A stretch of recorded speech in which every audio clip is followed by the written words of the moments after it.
Macoser, para sus productos Singer y Florencia, presenta con exclusividad este programa de difusión educativa y cultural.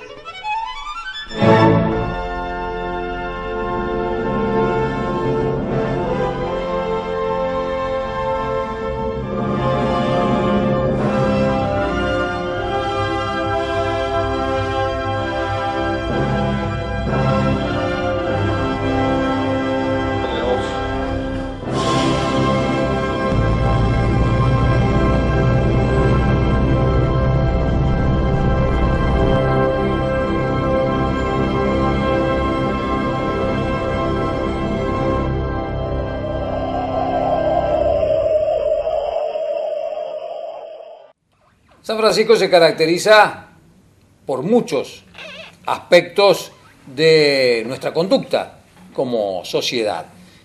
Sin embargo, uno que es muy característico y que es una especie de sello identificatorio, tiene que ver con una comunidad que tiene un fuerte apego hacia el ahorro.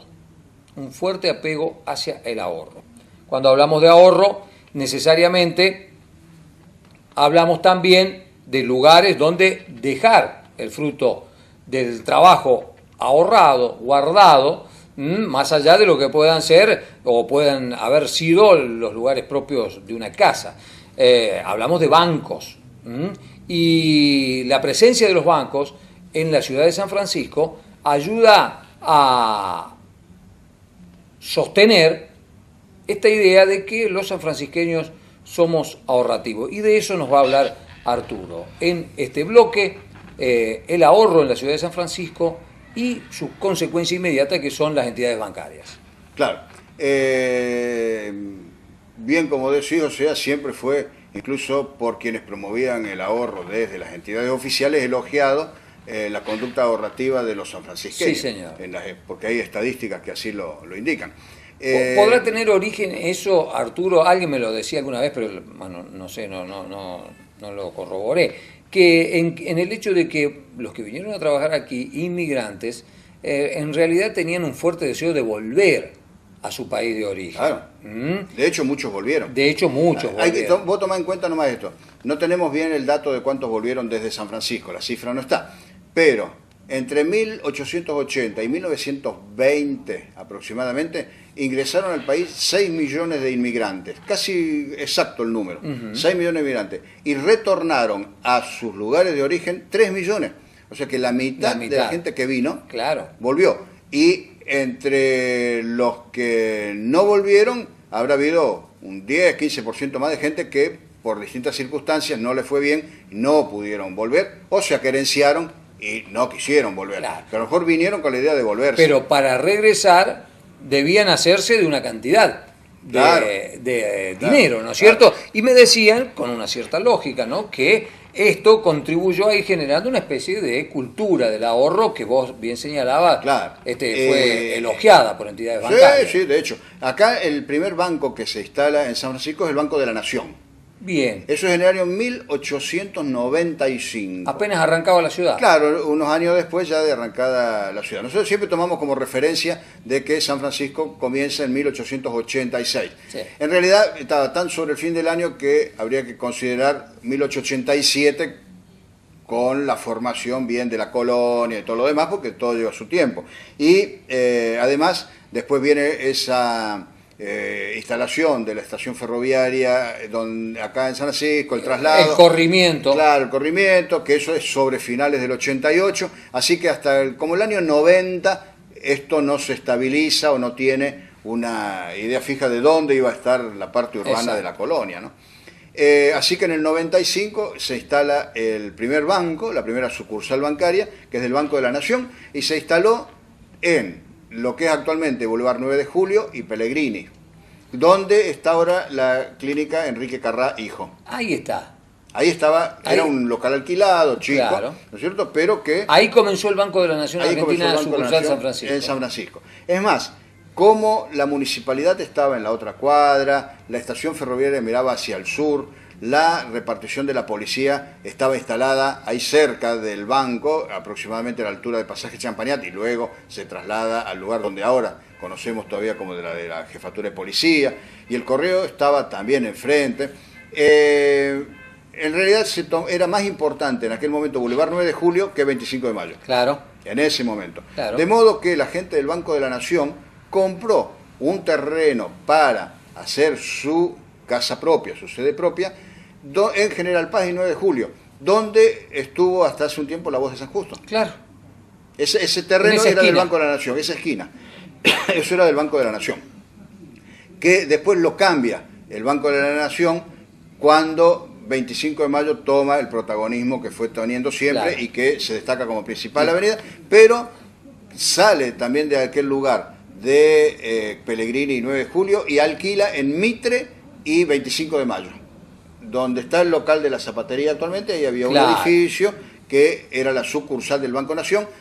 Vende aquel terreno de 9 de Julio y General Paz y compra el de Libertador Sur, Humberto Primo en aquel momento, claro, y 25 de Mayo, y ya para el año 14 inaugura su edificio, que era un poco más chico que el actual, con otras características también, pero siempre con ese sistema de las columnas, grandes ventanales, como tiene... Un edificio importante. Un edificio importante que a lo largo del tiempo tuvo muchas modificaciones. Claro. Ese es el primer banco, y quedó solo ese banco desde 1895 hasta 1921. No había presencia bancaria. Ninguna presencia bancaria, así que todo iba al Banco de la Nación. Ni Nación. Banco Córdoba, ni Banco de Santa Fe. El segundo que viene es el Banco de Italia, que se instala donde actualmente está Banco Patagonia. Claro, acá claro, ahí alquilaba a... La esquina de Pueyrredón y 25. En Pueyrredón y 25 de Mayo, alquilaba a don Bernardo Alberione. Toda esa mitad de la manzana era prácticamente de Bernardo Alberione y del otro lado era de Bernardo Bertelo. Sí, señor. Los dos Bernardo tenían toda la manzana prácticamente. Alberione en la parte oeste y Bertelo la parte este de esa manzana. Ahí instala, en el año 21, se instala el Banco de Italia. Poco tiempo, porque ya en el año 22 van al edificio del Frente, donde estuvo durante muchos años, después vuelve a trasladarse y ahora está el Banco Galicia, claro, en ese mismo edificio, pero arriba todavía dice Banco de Italia, sí señor. Y también en el año 21, pero después, llega a San Francisco la sucursal del Banco de Córdoba en Alberdi y 25 de Mayo, en un edificio que existe actualmente y que también arriba todavía dice Banco de Córdoba. Ahí, claro, ya vinieron con el edificio armado. Ellos vinieron con el Banco de Córdoba vino con el edificio armado. Claro. Fue la única. Claro. Bueno, y ser bancario, y más ser gerente de banco, era algo muy importante. Por ejemplo, el gerente del Banco de Italia era el Cavalieri Turri, que en San Francisco fue agente consular de Italia. Era una autoridad del gobierno de Italia en San Francisco, claro, en la región. Claro, y era el gerente del banco. Claro. Y además era un banco que, por ser privado, tenía un consejo consultivo local, obviamente integrado por los grandes económicamente de aquel momento. Los ahorristas. Boero, Bertelo, claro, Tampieri, ¿no es cierto? Eran los apellidos... La gente que le daba movimiento al banco. Naturalmente, y que acreditaba de alguna manera, era una garantía esa gente para que los demás vengan a depositar en el lugar. Bien, y estamos hablando de ahorro, pero ¿el trabajador tenía acceso a ese tipo de bancos en esa época o poco? Poco, porque generalmente el obrero y el peón de campo y el empleado, lo que ganaba le alcanzaba para vivir. O sea, generalmente el que depositaba mucho en los bancos era el chacarero, claro, porque era el fruto de la cosecha y se encontraba en un momento determinado con un volumen de dinero importante que obviamente después tenía que distribuirlo durante el año. A lo largo de todo el año. El empleado, en cambio, todos los meses recibía una pequeña cantidad, pero él recibía una cantidad más grande, pero 1 o 2 veces al año, ya sea por tambo, por ganadería o por agricultura. Entonces, generalmente lo utilizaba la gente de campo, pero después se fue sumando todo lo demás. O sea, los comerciantes, por ejemplo, las grandes casas de comercio acá, como fue primero de todo Bertelo, tenían unos sistemas de crédito propio, ¿no? Claro. Porque ellos daban un fiado de 1 año, y si fallaba la cosecha, como hemos visto en otras oportunidades, por sequía, por inundación, por la langosta, por lo que fuere, ellos bancaban de alguna manera el crédito de esa gente durante más tiempo todavía. Eso luego lo repitió Casabuero, Ripamonti, claro. Después fue Casagodino. Las casas de ramos generales habitualmente tenían el esquema de vender como si fuera hoy un hipermercado. A un gran crédito. Con crédito, pero muchos de ellos a su vez recibían y funcionaban como, estoy pensando en Devoto, acá también. En José J. Falco, le recibían la cosecha. Claro. Entonces... ellos vendían después la cosecha.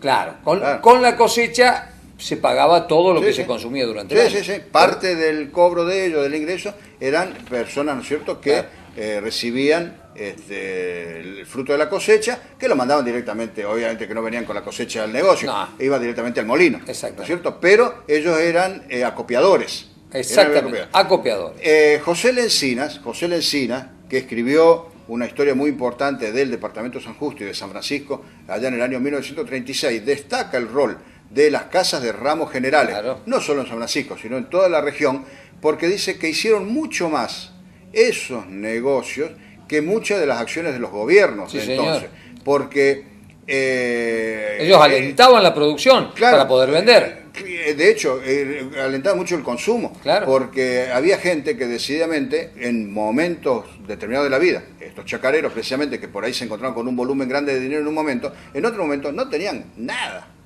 No tenían nada porque tenían que pagar la tierra, tenían que pagar la cosecha, tenían que pagar y ahí aparecían ellos financiando. Y ellos financiaban, ¿no es cierto? O sea, estos chacareros, te digo, en un momento dado se encontraban con un valor importante en dinero, o por la cosecha o por lo que sea, pero después se quedaban otra vez sin plata. De ahí viene también la parte del ahorro. Cuando teníamos algo, guardábamos. Guardar para cuando porque había cosechas que fallaban. Para ponerlo en términos de economía actual, tenía que ser un fondo anticíclico. De hecho, o sea, era un respaldo. Arturo, estamos en 1921, tenemos el Banco de la Nación, el Banco de Italia y el Banco de Córdoba. Bueno, y en ese tiempo, entonces se hace también un relevamiento a nivel nacional, porque al gobierno le interesaba saber qué pasaba con el dinero que estaba en el país.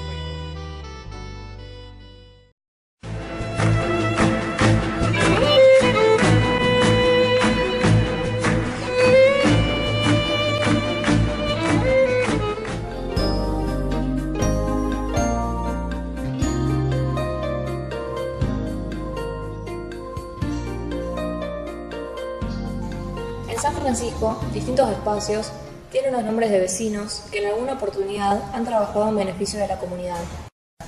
Calles, plazas e instituciones tienen los nombres de personas que dieron lo mejor de ellos para aportar a la sociedad sanfrancisqueña desde fines del siglo XIX y hasta tiempos recientes. Leemos textos en libros, distintas publicaciones con referencias a personajes locales. Caminamos por la ciudad o llegamos a instituciones y observamos carteles que nos indican nombres que no siempre nos resultan conocidos. Nos interesamos en ellos y surge indefectiblemente la pregunta: ¿quién fue?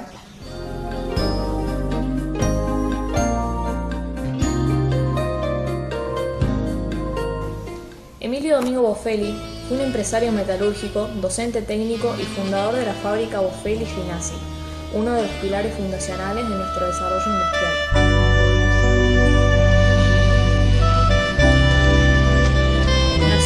En 1902 y llegó a la Argentina en 1927. Antes de llegar a San Francisco, fue operario de ferrocarriles en Entre Ríos y luego fue a Rafaela, donde se encontró a su compatriota Pedro Finassi, con quien vino a nuestra ciudad en 1931.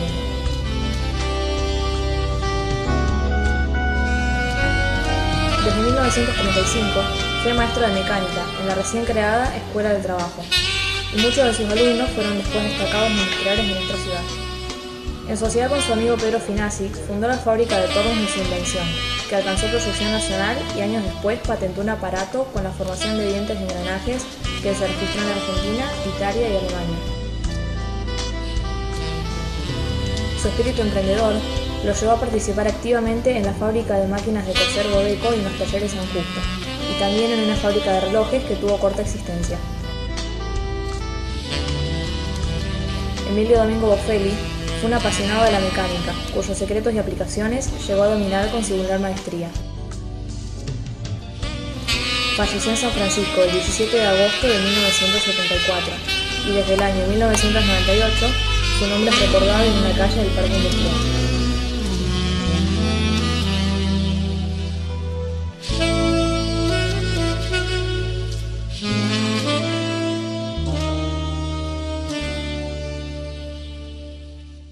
De hecho, o sea, era un respaldo. Arturo, estamos en 1921, tenemos el Banco de la Nación, el Banco de Italia y el Banco de Córdoba. Bueno, y en ese tiempo, entonces se hace también un relevamiento a nivel nacional, porque al gobierno le interesaba saber qué pasaba con el dinero que estaba en el país, dónde estaba la plata. Se hace un relevamiento en bancos y surge que en San Francisco era uno de los niveles per cápita más altos de ahorro que había en el país. 1920. En la década del 20, ahí alrededor del año 20, ¿no? O sea que uno de los niveles más altos de ahorro era ese. Fíjate vos la importancia que habrá tenido, porque terminamos de decir recién que no todos depositaban. Claro. Y el porcentaje era per cápita, o sea que se distribuía incluso entre los que no depositaban. No depositaban nada. ¿Está bien? Bien. Bien. Eso viene. Después ya viene más adelante también que interviene en los sistemas de ahorro, y San Francisco tiene participación en esto mismo, con el correo. El correo, claro, impulsó lo que era la Caja Nacional de Ahorro Postal. Ahorro postal. Comprábamos las La estampilla. Las estampillas en la escuela, claro, nos enseñaban Claro. a comprar las estampillas, pegarlas, porque nos decían que en algún momento íbamos y lo cambiábamos por dinero. Exactamente. O sea, eran unas estampillas especiales de ahorro que costaban centavos, 10 centavos, 20 centavos, 5 centavos, cada uno compraba lo que quería y se instaba a que los alumnos en la escuela tengan, ¿no es cierto?, formen conciencia del ahorro, y era una cuenta, como decís vos recién, que no se podía tocar hasta que el alumno era mayor de edad. O sea, no tenía acceso los padres, nadie a esa libreta para extraer dinero en algún momento. Eso se ahorraba. Con la evolución histórica terminó siendo una gran estafa, porque vos después a los 18 años, con la inflación claro, pero no que hemos estaba en el vivido... espíritu de la... No, para de nada. Lo que le hicieron, ¿no? No, para nada. Es más, aquí en San Francisco, Ricardo Tampieri hijo, Ricardo Tampieri, Ricardito que le llamaban, era presidente de la cooperadora en la escuela normal. Y él, una persona también de fortuna y bueno, y que alentaba la cuestión del ahorro también, había hecho que los alumnos de aquella época, de los años, alrededor del año 30, por allá, cuando surge la libreta de ahorro, cada alumno tenga su libreta de ahorro, y él había hecho como un pequeño depósito en cada una de las libretas, eran todos los alumnos de la escuela, claro, ¿no es cierto?, para que los chicos arranquen en la cuestión del ahorro. Y otra costumbre que había era la de regalarle a los chicos, ¿no es cierto?, las alcancías. Claro. O sea, al margen de esta libreta de ahorro, que era algo oficial. No, pero la alcancía era un elemento importante. Yo ya estoy hablando más en los años 60, sí, 70, pero ¿no es del cierto? 40 en adelante. Claro, ¿no es cierto? Un poquito antes de lo que fueron los procesos hiperinflacionarios. La alcancía era un elemento que estaba en todas las casas. Sí. Nosotros tenemos en el archivo y el museo unas alcancías muy lindas, que son de cobre, pero en forma de caja fuerte. Las vamos a mostrar acá. Claro, son unas alcancías que eran de los bancos. Era para poner monedas o billetes, lo que fuera, pero tenían una trampa con una chapa de acero adentro, que cuando la moneda entraba, eso se volvía a cerrar y el chico no podía sacarla. Claro. No había manera de sacarla sino con una llave, que generalmente la tenían los padres, ¿no? O sea que era para que se ahorre y no se tocaba. Y no se toque esa. Y después, la figura más emblemática y mundial del ahorro es el chanchito. Claro. Fue el chanchito donde se ponían la moneda y todo demás, que después había que romperlo para sacarlo, entonces algunos no la sacaban porque le daba lástima romperla. En fin. Pero eso es una cuestión así familiares. Pero acá en las familias más pudientes de San Francisco también, era como una tradición en algún momento, en un determinado momento de la edad de los chicos, regalarles la alcancía y hacerle un seguimiento de cuánto había ahorrado. ¿No? ¿De cuánto iban ahorrando? Claro, de cuánto iban ahorrando. Arturo, y hubo un momento en el que los bancos comenzaron a ser una fuente de préstamo, y hay alguna característica de algunos bancos que incluso te recibían, vos estabas con un apuro económico y tenías algún bien, lo llevabas y te lo empeñaban. Claro, acá reemplazaba, eso fue el banco de préstamos, que era de la provincia. Acá, después que tuvimos esos 3 bancos hasta el año 21, pasó bastante tiempo hasta que hubo otros bancos. vino la caja de ahorro, que era otra cosa. Los bancos sí daban créditos para los campos, para el fomento de la industria, para el comercio, ¿no es cierto? De ahí venía el movimiento del dinero. Remitían mucho dinero al exterior a través de los bancos. La gente de acá mandaba dinero a las familias de Europa generalmente a través de los bancos. Y luego surge también en San Francisco el banco de préstamos, se llamaba. El banco de préstamos reemplazaba lo que en privado eran las casas de empeño, claro, donde algunas personas podían llevar algún bien, desde joyas, algunos que tenían, a ropa. Sí, ropa, lo más elemental, mueble, lo más elemental, que se dejaban en prenda a cambio de una suma de dinero y había un tiempo para devolver el dinero y recuperar el bien. Lo que no se recuperaba en un determinado tiempo, se daban avisos y todo lo demás, se remataba porque claro, el banco tenía que recuperar dinero de alguna manera que había prestado y la otra que iba a hacer con tantas cosas acumuladas. En el año 1954, en el Banco de Préstamos de San Francisco se da una característica muy importante de que en adhesión a la fiesta del Día de la Independencia, las autoridades de la provincia de Córdoba habían autorizado a que en todas las sucursales de la provincia, donde estaba el Banco de Préstamos, devolvieran a las personas más humildes ponchos, frazadas, cubrecamas, sábanas que habían empeñado. O sea que fíjate vos, a veces el nivel de necesidad que tenía una persona que empeñaba la sábana, la frazada, el poncho. Entonces, como venía una época fría, ¿no es cierto?, el gobierno de la provincia, en adhesión al Día de la Independencia, hizo que esas cosas se devuelvan, ¿no es cierto?, a los más humildes que habían empeñado esos elementos que eran de abrigo y para mejor supervivencia. Y después ya, otros bancos oficiales que van llegando con el tiempo es el banco hipotecario, claro, que se instala también en San Francisco y tuvo mucho que ver con el desarrollo de viviendas, y el Banco de Córdoba que tuvo, bueno, que ya estaba instalado por cierto, pero que tuvo una importancia muy grande en el segundo quinquenal para darle préstamos a las personas que eran empleadas y que podían certificar un ingreso para construcción de viviendas. No el banco hipotecario, sino el Banco de Córdoba. El Banco de Córdoba. El hipotecario naturalmente tenía sus planes de vivienda también. Bueno, y después ya viene, a partir de los años 60, una diversificación, ¿no es cierto?, y mucha banca privada. Bancos cooperativos. Los bancos cooperativos, en fin, todo lo que después las cooperativas de crédito fueron prohibidas durante el gobierno militar y tuvieron que convertirse en bancos. Claro. Así como hemos tenido momentos y estadísticas que indicaban que éramos la ciudad con mayor capacidad de ahorro per cápita, también en algún momento fuimos la ciudad con la mayor cantidad de sucursales bancarias. Sí, y las hay al día de hoy. Per cápita. Al día de hoy, pero sumando las financieras particulares. Una cosa, el tema del dinero, el manejo del dinero en San Francisco es grande, es importante y es una característica de la ciudad. Sí, señor, y ha quedado perfectamente marcada en este relato que nos fue haciendo Arturo Bieneder. Macoser, para sus productos Singer y Florencia. Presentó con exclusividad este programa de difusión educativa y cultural.